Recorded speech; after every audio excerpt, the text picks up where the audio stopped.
dites-moi, qu'est-ce qui fait qu'on prend une direction plutôt qu'une autre? Nos a'mal, mes chers frères. La foi et les bonnes actions. Le prophète dit que lorsque vous allez au cimetière, vous enterrez quelqu'un, il y a 3 choses qui suivent le mu'min. C'est sa famille, ses biens et ses actions. Lorsqu'on a enterré la personne, la dernière personne est partie, le défunt entend les pas de la dernière personne qui quitte sa tombe.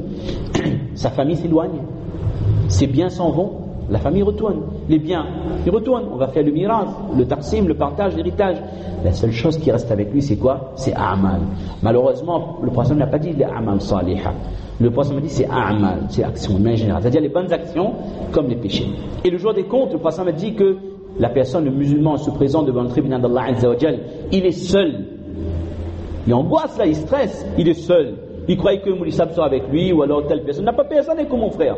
Tu y vas seul en sortant. Il regarde à sa droite, qu'est-ce qu'il voit? Uniquement les actions qu'il a amenées depuis ce dunya. Il regarde à sa gauche, qu'est-ce qu'il voit? Uniquement ce qu'il a amené comme action. Et il regarde devant lui, il voit le Jahannam. Et il sait que la seule chose, bi'idhnillah, qui va le sauver, ce sont les bonnes actions et la clémence d'Allah au-dessus de tout, bien sûr. Donc quand je fais une bonne action, je recherche le contentement d'Allah. Mon objectif c'est le paradis, et je suis bien conscient que si mon objectif c'est pas le paradis, si j'ai pas atteint l'objectif, ben c'est l'enfer, mes chers frères. Si j'ai pas atteint l'objectif du paradis, Wallah musta'an, qu'Allah nous protège, l'autre éventualité, il n'y en a pas 50, c'est le mécontentement d'Allah, c'est le paradis. Et mon objectif c'est quoi également? C'est de faire en sorte, ça c'est la consécration qu'on a dit en introduction, que dans le paradis, j'ai ma femme et mes enfants avec moi. Ya ayyuhalladhina amanu qu anfusakum, protégez-vous de l'enfer, mais pas que vous. Wa ahlikum nara, protégez-vous et votre famille de l'enfer, parce que l'enfer, Allah Ta'ala décrit, c'est dur ça, c'est terrible ça. Wa quduha an-nas, c'est quoi? Qu'est-ce qui permet à l'enfer de se développer? C'est quoi le combustible de l'enfer? C'est pas le charbon, c'est an-nas, c'est les hommes. C'est les hommes et les pierres. Et qui c'est qui dirige l'enfer? Vous voyez, même dans les termes, le rein, le za et le shin, c'est des lettres qui choquent. Des anges qui sont durs, qui sont sévères. Des anges qui ne savent pas c'est quoi la pitié. Des anges qui n'ont pas un atome de rahma de leur cœur. C'est pas qu'il va voir quelqu'un qui était mu'min, mais qui a fait des erreurs, il est dans le jahannam, va dire que oh Allah, tiens-le, ou alors on va soulager. Là, wallah, la ya'soun Allah ma amarahum. Si quelqu'un est dedans, il va souffrir comme tout le monde. Qu'Allah nous protège. Donc, dans mes a'mal, à chaque fois je fais une bonne action, je me dis que mon objectif c'est d'atteindre le paradis. Et celui qui atteint le paradis, donc par opposition, il s'est protégé de l'enfer. Faman zuhziha 'anil nar wa udkhila al-jannah. Si on se protège de l'enfer, on obtient le paradis. Et là, c'est quoi ça? C'est faqad faz. Cet homme-là, il a obtenu le succès, le vrai succès. Donc, mes chers frères, à chaque fois que je fais une bonne action, je dois me mettre à l'esprit, je cherche la crainte d'Allah, je cherche le contentement d'Allah et je cherche le paradis. Et après ça, dites-moi encore si quelqu'un va faire des actions avec routine, avec lassitude. Il n'y aura plus de lassitude. Parce que chaque jour, chaque action, on va augmenter dans notre désir de nous rapprocher d'Allah subhanahu wa ta'ala. On vous racontera un passage d'un grand hadith quand Allah Azza wa Jal, mais là c'est vraiment le rêve de toute créature. Là on parle d'une situation où il n'y a plus de takalif, il n'y a plus d'obligation, il n'y a plus d'interdit. C'est quand les gens sont installés dans le Jannah. Quand tous les gens du paradis sont dans le château, dans le palais du paradis, et qu'ils pensent que ça y est, ils ont atteint le summum du bonheur. Tout d'un coup, le hadith est long, on va dire en français parce qu'on ne veut pas dépasser 2h30. Tout d'un coup, ils vont voir une lumière dans le ciel, et les anges vont s'adresser que oh, ya ahl al-jannah, vous avez un rendez-vous avec votre Seigneur. Là, ils vont voir une lumière dans le ciel du paradis qui est déjà illuminée. Allahu Akbar, Allahumma ja'alna minhum min ahliha. Et là, Allah Azza wa Jal va s'adresser à tous les gens qui sont dans le paradis. Ya ahl al-jannah, salamun alaykum. Oh, vous les habitants du paradis, que la paix soit sur vous. Les gens ils sont saisis, Allah Akbar, je suis dans le paradis, Allah Ta'ala il me dit encore salamun alaykum. Les gens qu'est-ce qu'ils vont dire? Ils vont dire Allahumma anta salam wa minka salam tabarakta ya al jalali wal ikram. Ils vont répondre par cette formule magnifique: oh Allah, la paix vient de toi. Oh Allah, c'est toi, salam, la paix, c'est toi, oh Allah, et de toi vient la paix, et à toi la bénédiction. Ils vont faire les éloges, les éloges, les louanges d'Allah Azza wa Jal. Et Allah Azza wa Jal va s'adresser à eux. Et dans le hadith, il dit que c'est la première fois qu'Allah s'adressera aux gens du paradis.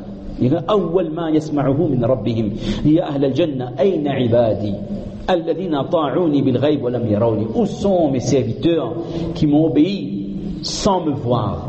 Et là les personnes vont dire oh Allah qad radina farda anna, oh Allah nous sommes satisfaits, nous sommes présents, nous sommes satisfaits de ce que tu nous as accordé, oh Allah sois satisfait de nous. Et Allah Ta'ala répondra law lam arda ankum, si j'étais pas satisfait de vous je ne vous aurais pas mis dans ce Jannah. Allah Ta'ala s'adresse aux gens du paradis, il les rassure. Parce qu'il y a des gens qui auront cette crainte que peut-être qu'il y aura un autre hisab, il y aura d'autres questions à répondre. Allah rassure, dit que si j'étais pas satisfait de vous, je vous aurais pas mis dans ce Jannah. Et le ulama dit que regardez, ça c'est le contentement d'Allah pour l'éternité. Quand Allah Ta'ala s'adresse au Ahlul Jannah et dit que je suis satisfait de vous, c'est pour ça que vous êtes là, ça c'est le contentement final et éternel d'Allah. Et ce contentement d'Allah, on doit essayer de le construire, de l'obtenir jour après jour, amal après amal de ce dunya, afin que la consécration, c'est que quand Allah nous met dans le paradis, Allah atteste qu'il est satisfait de nous, et c'est une satisfaction pour l'éternité, qu'on reste khouloud pour l'éternité dans le paradis. Donc mes chers frères, j'espère qu'on pourra comprendre l'objectif de ces quelques paroles, c'est comprendre le dîn. Pour comprendre également, on va aller encore un petit point, Inch'Allah, si vous me le permettez, pour comprendre l'essence, on va dire la philosophie, la hikmah qu'il y a dans notre religion, on doit comprendre également, là on a parlé des objectifs, de ce qu'on doit avoir en tête, des bonnes actions, par rapport au péché. On ne développera pas, mais juste les rousses ou l'aqlam, les titres à retenir. Par rapport au péché, je dois comprendre pourquoi je ne fais pas quelque chose qui est haram. Quand je m'abstiens, je m'éloigne de quelque chose qui est interdit, c'est parce que c'est mon Allah qui me l'interdit. Si j'aimerais tellement, je suis en terminale, je suis à l'université, cette jeune fille elle me plaît, et je sais que je lui plais aussi, qu'il y a quelque chose, il y a un courant, il y a un fluide entre nous, comme on dit, d'accord, et que je peux aller plus loin dans la relation, il c'est à ma portée. Mais que Allah, mon Seigneur, mon Créateur m'a dit voilà taqrabu zina, ne vous approchez pas, voilà taznou, non, il n'a pas dit ne faites pas la juda, ne vous approchez pas. Ça fait partie de l'approche du zina. Le mu'min va faire passer l'ordre d'Allah avant ce qu'il a envie de faire.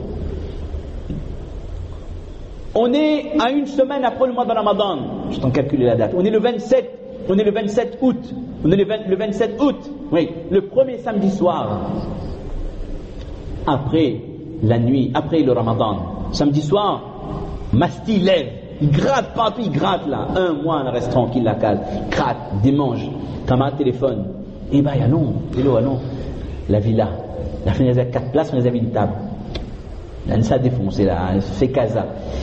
Allahu Akbar, j'ai fait un mois de privation, d'abstinence, de ibadah, ce front-là s'est posé 1000 fois sur le sol avec les salat faraz, sunnah, les salat tarawih. On a une temps, excusez-moi, on va clôturer Inch'Allah. À ce moment précis, je me dis que, subhanallah, j'ai envie, je l'ai fait depuis 5 ans, je le fais. Depuis que j'ai 18 ans, tous les ans, je vais en boîte le samedi soir. Si c'est pas là-bas, c'est au Safari, si c'est pas au Safari, c'est au Zaza, partout, toute vidéo Konama.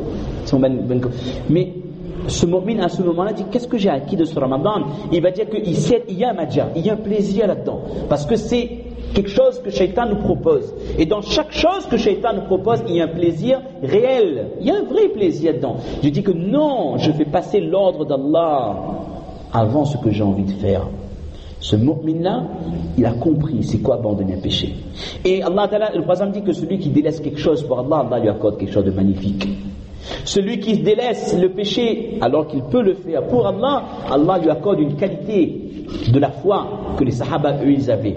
Halawatul iman. Halawatul iman c'est quoi? C'est la douceur de la foi. Que quand on fait des bonnes actions, on éprouve un plaisir qui est indescriptible. Vous savez comme ces gens qui se shootent, qui se droguent, qui fument, qui sniffent, ils éprouvent quelque chose apparemment d'exceptionnel en termes de sensation. Il vous dit que si tu touches pas à ça, tu peux pas comprendre. Mais pareil, celui qui a goûté le halawatul iman, par rapport aux autres adorateurs d'Allah, les gens ne peuvent pas le comprendre. Le plaisir qu'il a à faire un sijda. Et là, on comprend comment le prophète sallam il se lève dans la nuit, il fait tahajjud, il lit Surat al-Baqarah en entier. Il enchaîne Surat al-Imran, Surat al-Nisa. Attends, mais humainement, comment c'est possible? Comment est-ce qu'on peut rester concentré?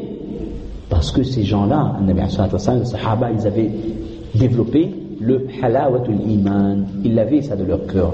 La douceur de la foi, ils l'avaient de leur cœur parce qu'ils s'éloignaient du haram et Allah Ta'ala était content. Allah aime un mu'min qui s'éloigne de l'interdit pour lui et Allah Ta'ala lui accorde cette qualité. Je dois comprendre également, on terminera, Pourquoi s'éloigner du péché? On a vu la première chose. La deuxième chose à développer, je dois réaliser que Shaitan, c'est mon ennemi.